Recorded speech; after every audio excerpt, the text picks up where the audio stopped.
اوريكم بقى جمال وشياكة الجميل وهو نازل يجيب كسوة الشتا بتاعته. يا قمر، انت فرحان ان انت نازل؟ ايه السياعة المبكرة دي؟ طبعا انا السنة اللي فاتت ما جبتش ليسر هدوم كتير علشان كان عندها الهدوم بتاعت السنة اللي قبليها، اللي السنة اللي اتولدت فيها كانت كبيرة عليها. فالسنة اللي فاتت جبت لها حاجات بسيطة، وبرضو كان يعني ما جبتلهاش بصراحه حاجات داخليه كتير، لان هي ما شاء الله كان عندها وكانت الحاجات ما شاء الله كبيره عليها. طبعا السنه ده اللهم بارك يا رب خلاص الحاجه مش هتيجي عليها، او تلات ارباع الحاجه تقريبا مش هتيجي عليها. فقلت انزل اجيب لها الحاجات الداخليه زي البنطلونات، الحاجات القط، النص، الكم، الحاجات الاساسيه اللي هبدا ان انا اتقل بيها واحده واحده. بعد كده ان شاء الله انزل اجيب لها بقى الترنجات والدفايات، ومرة تانية برضو اشوف هدوم الخروج اللي موجود عندها وايه اللي صغر، وبرضو انزل اجيبه واحدة واحدة. بصراحة موضوع ان انا اجيب الحاجة كل مرة ده كتير قوي، وهتلاقي نفسك دافعة مبلغ كبير ومش دايما هيبقى متوفر معانا. فقلت بقى ايه، اجيب حاجة حاجة.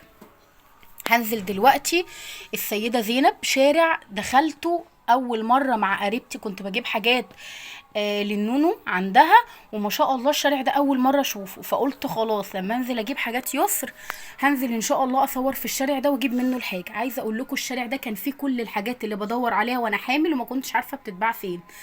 الشوزات الصغيرة والتيشيرتات والحاجات الصغيرة القطن اللي ما كنتش عارفة اماكنها، لقيتها في الشارع ده. حتى الحاجات بتاعة السبوع والولادة والحاجات اللي بيطبع عليها وطقم المستشفى كان عندهم برضو في الشارع ده.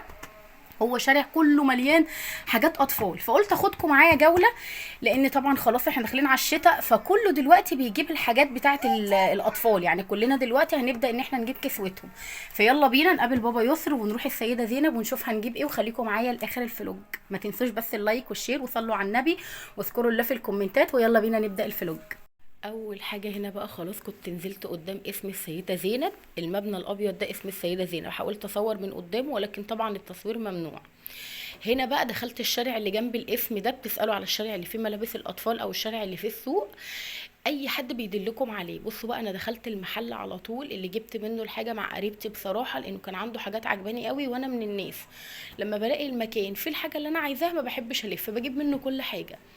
هنا بقى كانت دي السليبتات بتاعه الاطفال حديث الولاده، ودي البنطلونات اللي انا جبتها اليسر. على فكرة عملت لكم فيديو بالمشتريات اللي انا جبتها. ودي بقى الحاجات الداخلية اللي هي بكم الفانيلا الداخلية اللي هي بكم، برضو جبت لها 6. ودول يا بنات اللي بكم بتوع حديث الولادة. بصوا بقى كمان الترنجات وجمالها القطيفة، الحاجات الشتوي ما شاء الله نزلت جميلة جدا. فعايزة اقول لكم ان فعلا الحاجة نازلة حلوة قوي. كل اللي قدامي الستاند اللي قدامي ده ب 150 جنيه، حتى السلوبيتات اللي قدامكم دي ب 150 جنيه. السلوبيتات دي من سن مثلا سنة لسنة ونص الكلام ده كله، يعني حتى السن يوصل سنتين لا ما تنفعش. واللي فوق دول برضو حديث الولادة. بصوا بقى المنظر من بعيد عامل ازاي، عايزه اقول لكم شكلهم حلو جدا. الستاند ده كله كان عنده ب 150 جنيه. انتوا اول ما هتخشوا من الشارع بتاع الاطفال ده هتلاقوا المحل ده على ايدكم اليمين بقى. وبصوا عايزه اقول لكم الشارع ده كله مليان حاجات اطفال.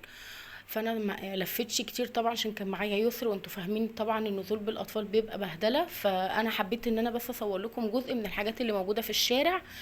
وبقى كل حاجه، وفي بقى محلات فيها حاجات الاطفال الببرونات، وفيها كل حاجه انتوا عايزينها. يعني عايزه اقول لكم ان ما شاء الله الشارع ده حلو جدا. بصوا بقى الجنب ده كله البورتو اللي بتحط فيه البيبي وهو لسه مولود عشان الشتاء. انا بقى جبت الحاجات دي اليسرى. على فكره عملت لكم فيديو بالمشتريات هينزل ان شاء الله بعد ده. هنا بقى كنت مشيت من المحل ولقيت بقى المكان ده في السوق برضو. السوق ده برضو فيه حاجات منزليه وبلاستيكات وكل حاجه. لقيت بقى ايه اللانش بوكس والازاز اللي انا كنت عايزه اجيبهم لها عشان الحضانه ان شاء الله لو في نصيب. فبرضو وقفت جبتهم. كنت خايفه ان انا ما الاقيش بما ان المدارس دخلت، فقلت ممكن ما الاقيش، بس بصراحه لقيت برضو السوق ده مليان لانش بوكس وازايز. بصوا على اشكالها زي ما انتم شايفين كده. بصوا بقى وانا ماشيه في السوق هنا بلاستيكات وازايز. بصوا الناس اللي بتحب حاجات البيت هتفرح قوي في سوق السيده زينب، هتفرحوا جدا هتتبسطوا والله العظيم وهتدعوا لي. بصوا بقى المكان تحفه.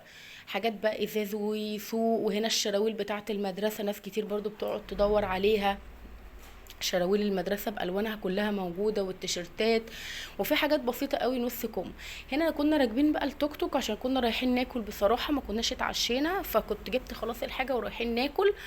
ويعني المكان بتاع الاكل في السيده زينب بس شارع تاني، فطبعا مش هنمشي، فاخدنا توك توك ايه قيمه محطه كده. تمام، زي ما قلت لكم ان العنوان قدام اسم السيده زينب، الشارع اللي جنب الاسم. معرفتش اصور جنب الاسم قوي عشان طبعا ممنوع التصوير.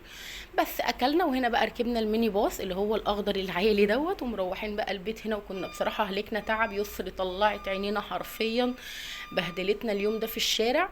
فعلا الخروج بالاطفال ان انت تنزلي تجيبي حاجه ده صعب جدا، فلو انت عرفتي ان انت تسيبي اطفالك مع حماتك مع مامتك مع اختك يبقى احسن بكتير، عشان ما تتبهدليش في الشارع زي ما انا اتبهدلت.